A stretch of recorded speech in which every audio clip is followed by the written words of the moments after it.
देखिए, पंच परिवर्तन, 5 विषय हमारे लिए प्राणवायु सबसे आवश्यक है। बिना इसके मनुष्य या जीवन संभव नहीं है। और आजकल आप देख रहे हैं ऐसे शानदार प्राणवायु ऑक्सीजन देने वाले वृक्षों को काटकर हम ऐसे मल्टी स्टोरी बिल्डिंग और स्ट्रक्चर को बनाते जा रहे हैं। अब ऑक्सीजन हमें आगे मिलेगी कहाँ, हमें ये भी सोचना है। रहने के लिए घर ज़रूरी है, मगर सांस लेने के लिए ऑक्सीजन भी हमें चाहिए ही चाहिए। तो कई संस्थाएं काम करती हैं, अच्छा काम करती हैं। तो ऐसा ही मैं एक काम आज आपके सामने लेकर आया हूँ। देखिए, आपको दिखाता हूँ। ये इस तरह की कुछ बॉल्स हैं मेरे हाथ में, और आप देखेंगे ये बॉल्स के बीज बनाए हैं। ऐसे बहुत सारी संस्थाएं बनाती है, लायंस क्लब भी बनाता है और भी क्लब बनाते हैं जो जनता को बांटते हैं। अब ये बीज में आप देखेंगे इसमें क्या है, तो मैं वो आपको समझाना चाहूँगा। देखिए क्या है, ऐसा एक बीज बनाया, ये मिट्टी है। आजू बाजू इन्होंने मिट्टी लगा दी, और इस मिट्टी के साथ में इन्होंने पोषण देने के लिए थोड़ी सी इसमें खाद मिला दी। ठीक है, बरसात में अगर हम इस बॉल को अगर यूं ही फेंक दें, मान लीजिए मैंने ये फेंक दिया, यहाँ पर मेरे पीछे देख रहे हैं आप एक पार्क है, तो मैंने आज निर्णय लिया कि ऐसे बॉल मैंने प्राप्त किए हैं कहीं से, मुझे भेंट में मिले हैं, तो मैंने इसको यहाँ, ये सुरक्षित स्थान है, पार्क है, यहाँ कोई डिस्ट्रॉय नहीं करेगा कम से कम इसको, तो मैं ऐसी बॉल्स को फेंक दूंगा। फिर जब इस पर पानी लगेगा तो ये अंकुरित हो जाएंगे, अंकुरित होकर जड़ें बनेंगी और बड़े वृक्ष में तब्दील हो जाएंगे। तो ये ऐसे प्रयास कई संस्थाएं करती हैं।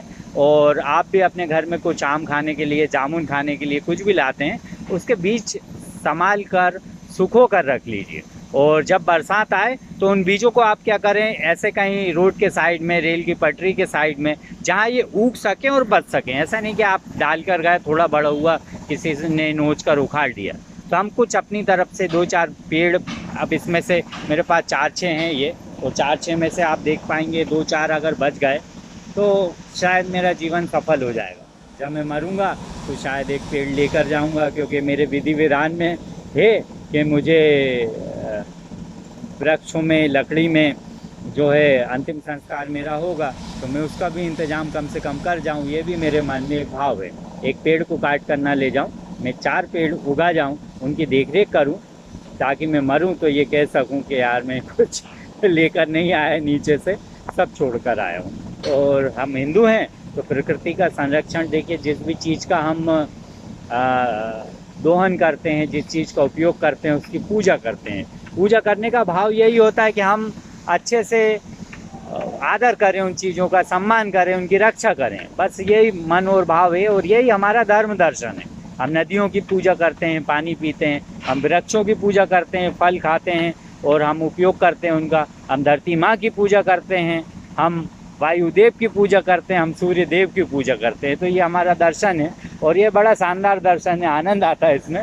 और भारतवर्ष है, तीज त्योहारों का देश है, इसको ऐसे ही नहीं कहते। इन्जॉयमेंट आपको, अभी गणेश जी आ रहे हैं, उसके बाद दुर्गा जी आएंगी, दशहरा, दिवाली, रक्षाबंधन अभी पहले निकला, न जन्माष्टमी हमने धूमधाम से मनाई।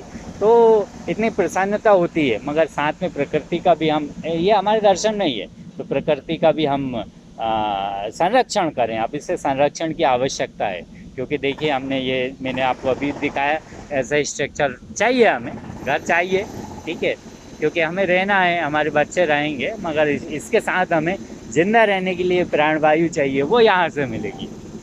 दोनों का कोई अच्छा सामंजस्य हो जाए तो इससे अच्छा कुछ नहीं होता। दोनों चाहिए, तो कुछ ऐसा करें कि हम हर घर में एक आध वृक्ष भी लगे।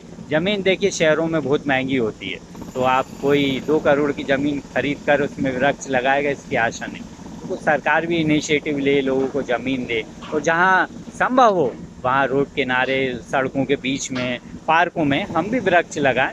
और जो बंजर ज़मीन है, हम वहाँ भी कुछ ऐसी व्यवस्था करें, छोटे छोटे पॉइंट बनाएं, है ना, जिससे कि गर्मियों के दिनों में भी उनको जो है वो पानी मिल सके वृक्षों को, और उनका संरक्षण करें। साल 2 साल हमने संरक्षण करा, फिर वो खुद ही जिंदा रहने लायक हो जाएंगे और प्रकृति सुंदर बन जाएगी हमारी।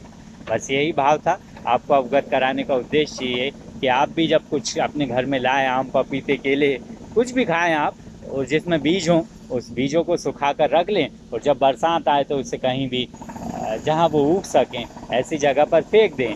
और बस आपको एक खुशी होगी मन में, क्योंकि हम इंटरनल जो कुछ पागलपन है तो अच्छा है, ये पागलपन है तो अच्छा है, मजा आता मगर इसमें। अभी यहाँ कौन देख रहा मुझे, ठीक है, आपके पास भी जब वीडियो आएगी जब देखेंगे आप, मगर ये पागलपन है तो ऐसा पागलपन होना चाहिए। थोड़ा आप में भी आ जाए, मुझ में ज़्यादा ज़्यादा आ गया थोड़ा, तो सब में आ जाए, सब मिलके ऐसे पागलपन करते रहे तो अच्छी बात है, मज़ा आएगा इसमें। तो अगर आपको अच्छा लगे तो आप बस इसे अपना लीजिएगा और कुछ नहीं।